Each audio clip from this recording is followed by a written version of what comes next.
प्रायश्चित्त काळातील दुसरा सप्ताह वर्ष पहिले. ख्रिस्ताठाई माझ्या प्रिय बंधूंनो आणि भगिनींनो, पवित्र मिसा बलिदान म्हणजे नक्की काय? या पवित्र मिसा बलिदानामध्ये या पवित्र वेदीवरती नक्की काय घडत असतं? हा पवित्र मिसा बली आपण का आणि कशासाठी साजरा करतो? या पवित्र मिसा बलिदानामध्ये सहभागी होऊन श्रद्धावंतांच्या जीवनामध्ये नेमकं काय घडत असतं? प्रभूच्या मरण जीवन पुनरुत्थानाचे हे रहस्य म्हणजे नक्की काय आहे?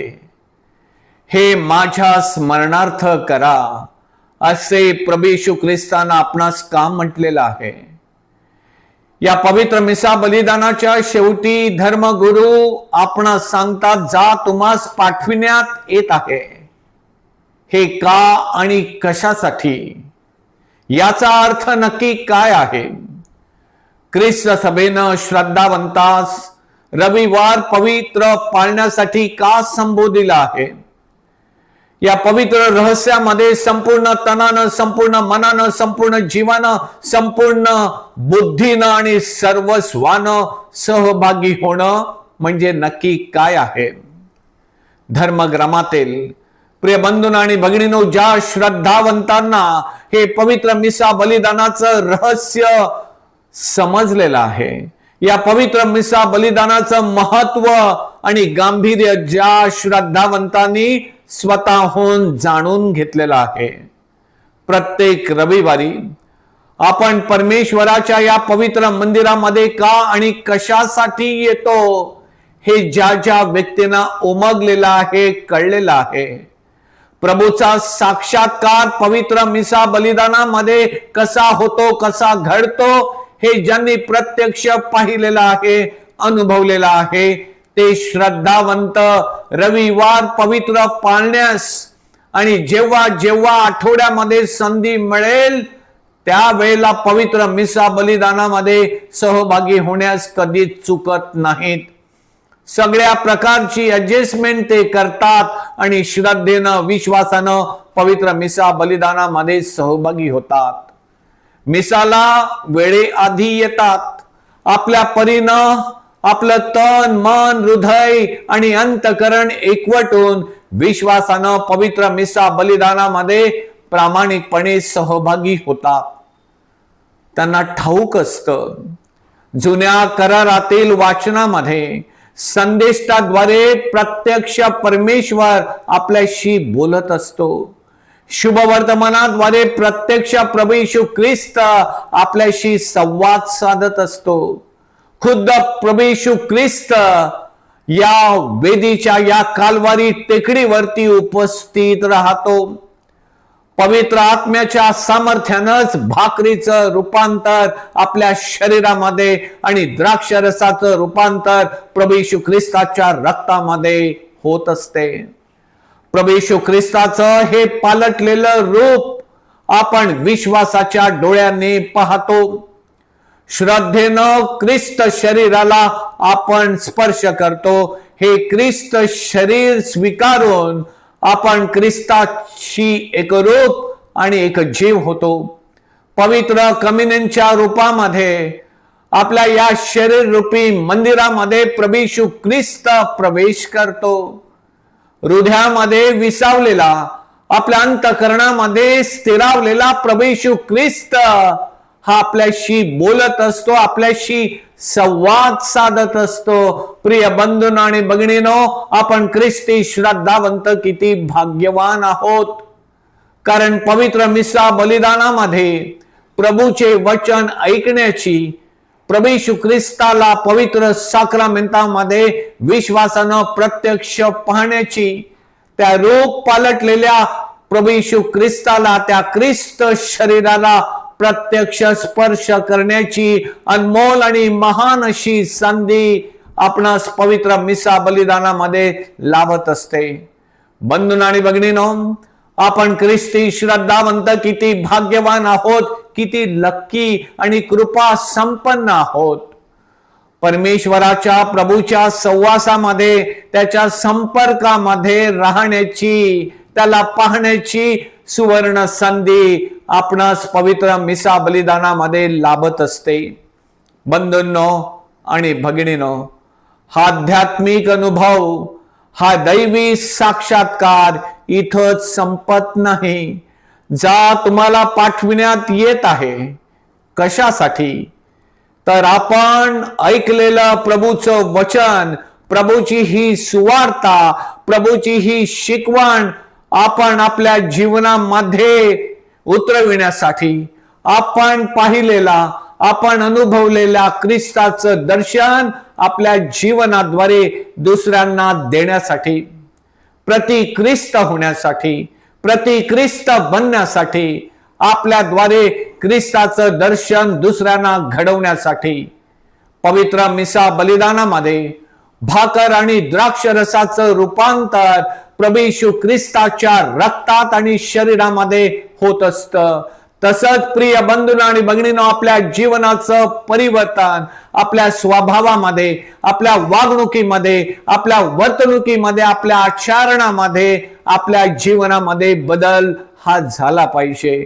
बंधूंनो आणि भगिनींनो, हेच प्रभू येशू ख्रिस्ताकडून या प्रायश्चित्त काळामध्ये आपल्या श्रद्धावंतांकडून सगळं अपेक्षित आहे.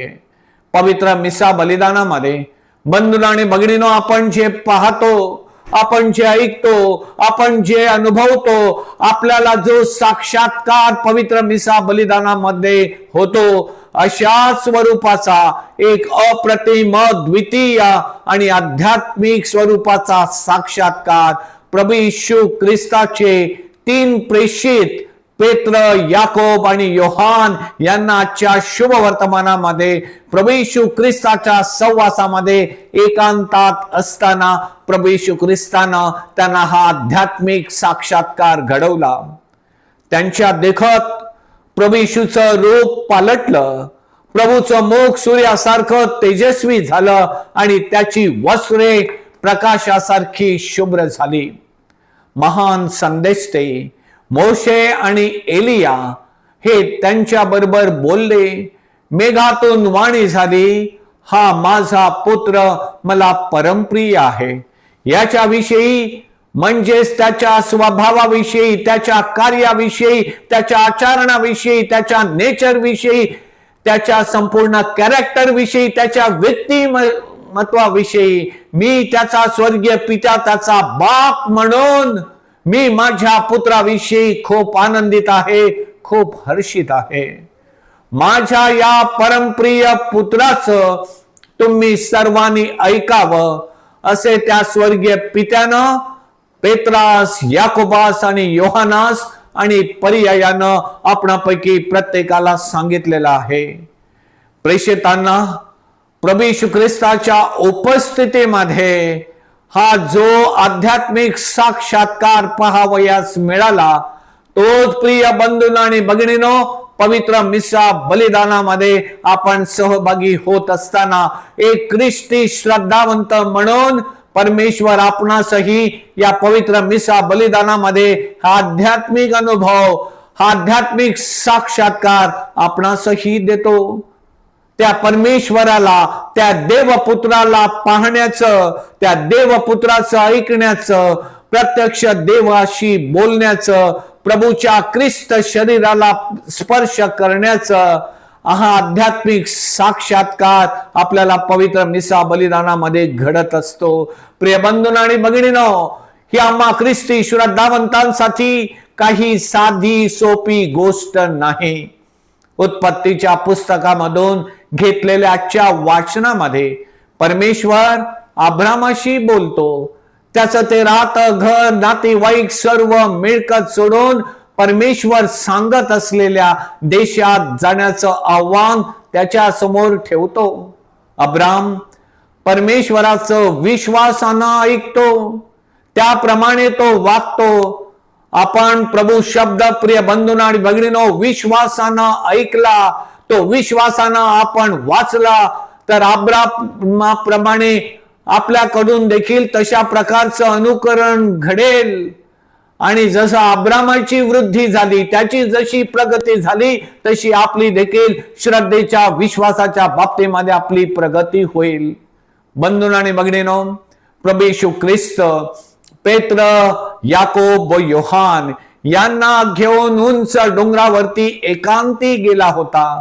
त्यांना तो साक्षात्कार घडवला. बंधूंनो आणि भगिनींनो, या पवित्र मिसा बलिदानामध्ये देखील ही वेदी हा एक डोंगर आहे, ही कालवारीची टेकडी आहे आणि या कालवारीच्या टेकडीवरती खुद्द प्रभू येशू ख्रिस्त आपणा समवेत उपस्थित आहे. या कालवारीच्या टेकडी भोवती श्रद्धेनं आणि विश्वासानं आपण एकत्र जमलेलो असतो. बंधूंनो आणि भगिनींनो, प्रभू येशू ख्रिस्त जसा या 3 प्रेषितांना एकत्र घेऊन त्या डोंगरावर एकांती गेला, कुटुंब प्रमुख म्हणून आपण आपल्या मुलांना प्रभूच्या सहवासामध्ये नेणं, प्रभूच्या संपर्कामध्ये त्यांना एकांती ठेवणं, स्वतःला आणि आपल्या मुलांना हा आध्यात्मिक अनुभव देण्यासाठी आपण स्वतः आध्यात्मिक अनुभव घेण्याची जबाबदारी प्रिय बंधूंनो आणि भगिनींनो प्रत्येक आई वडिलांची आहे, प्रत्येक कुटुंब प्रमुखाची आहे. दिवसभरामध्ये वेगवेगळी कामं करत असताना एक कुटुंब प्रमुख म्हणून आपल्या मुलांना आपण एकांतात नेलं पाहिजे. कुटुंबामध्ये आपण एकत्रितपणे हा आध्यात्मिक अनुभव घेण्यासाठी एकांतात बसलं पाहिजे. एकांतात कुटुंब प्रार्थनेसाठी कुटुंब एकत्र आलं पाहिजे. महिन्यातून एकदा प्रत्येक महिन्याच्या पहिल्या शुक्रवारी धर्मग्रामामध्ये जी पवित्रता साक्रामेंटाची आराधना होते, आपण ऍडजस्टमेंट करून वेळेचं नियोजन करून सहकुटुंब सहपरिवार प्रार्थनेसाठी या साक्रामेंटाच्या सहवासामध्ये आपण आध्यात्मिक अनुभव घेण्यासाठी प्रिय बंधूंनो आणि भगिनींनो कुटुंब प्रमुख म्हणून आपण आपल्या मुलांना एकत्र आणलं पाहिजे. सुट्टीच्या काळामध्ये, हॉलिडे सीझन मध्ये एका वर्षी फॅमिली आउटिंग केली तर दुसऱ्या वर्षी सहकुटुंब सहपरिवार आपण एकत्रित येऊन फॅमिली रिट्रीट केली पाहिजे. बंधूंनो आणि भगिनींनो, रेग्युलर कन्फेशन करणं हे देखील महत्वाचं आहे. आई वडिलांनी ती सवय आपल्या मुलांना लावली पाहिजे. प्रिय बंधूंनो आणि भगिनींनो, आपण सर्वजण पापी आहोत. छोट्या मोठ्या चुका आपल्या प्रत्येकाच्या हातून प्रिय बंधूंनो आणि भगिनींनो घडत असतात. मनामध्ये हृदयामध्ये पाप ठेवून आपलं हृदय पापानं मलिन असताना किती काळ, किती दिवस, किती वेळ आणि किती वर्ष प्रायश्चित्त साक्रामेंट न घेता आपण प्रभू येशू ख्रिस्ताला आपल्या हृदयामध्ये घेणार आहोत. आई वडिलांनी ही सवय स्वतःला लावली तर मग मुलं ही आई वडिलांचं अनुकरण करतील. त्यांना देखील लहानपणापासून प्रार्थनेची, विश्वासाची आणि कन्फेशन करण्याची ही गोडी लागेल. बंधूंनो आणि भगिनींनो, यामुळे आपलं ख्रिस्ती कुटुंब श्रद्धेमध्ये वाढेल. प्रभूच्या इच्छेप्रमाणे, प्रभूच्या आज्ञेप्रमाणे आपलं आचरण असेल, त्या प्रभूला पसंत पडेल, त्याला हर्ष आणि आनंद होईल. अशा गोष्टी आपल्या हातून घडू लागतील आणि मग तो प्रभू येशू ख्रिस्त आपल्या कुटुंबाच्या बाबतीत म्हणेल, हे माझं परमप्रिय कुटुंब आहे. या कुटुंबातील प्रत्येक व्यक्तीविषयी मी खूप संतुष्ट आहे आणि मला आनंद आहे, कारण हे कुटुंब माझं ऐकते, माझ्या इच्छेप्रमाणे, माझ्या मर्जीप्रमाणे आणि माझ्या आज्ञेप्रमाणे वागते आणि आचरण करते. आमेन.